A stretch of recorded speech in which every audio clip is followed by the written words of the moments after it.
Yana bir necha kundan keyin Toshkent shahri sambo bo'yicha Osiyo Okeaniya chempionatiga mezbonlik qiladi. Unda qit'amizning eng mohir atletlari yurtimizga tashrif buyurib, kuchlilarni aniqlab olishadi. O'zbekiston terma jamoasi Chirchiq shahrida jam bo'lib, mashg'ulotlarning yakuniy bosqichini o'tkazmoqda.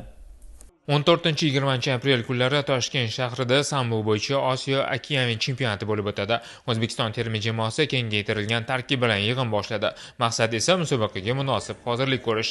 Yig'in Chirchiq shahrida tashkil etilgan. Mashg'ulotlar Chirchiq Olimpiya va Paralimpiya sport turlariga tayyorlash markazida olib borilmoqda. Murabbiylar yig'inni nazariy mashg'ulotlar bilan boshlashdi.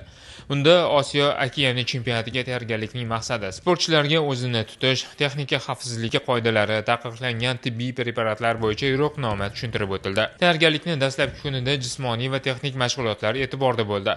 Mashg'ulotlar dzyudochilar bilan birga ham o'tkazildi. Unda Chirchiq Olimpiya va Paralimpiya sport turlariga tayyorlash markazining dzyudochilari, shuningdek, Qozog'iston vakillari bilan mashqlar sambochilarimiz uchun foydadan xoli bo'lmadi. Umumiy jismoniy tayyorgarlik davomida yugurish, turli mashqlar, jamoaviy o'yin turlari bo'yicha uchrashuvlar ham tashkil etilmoqda.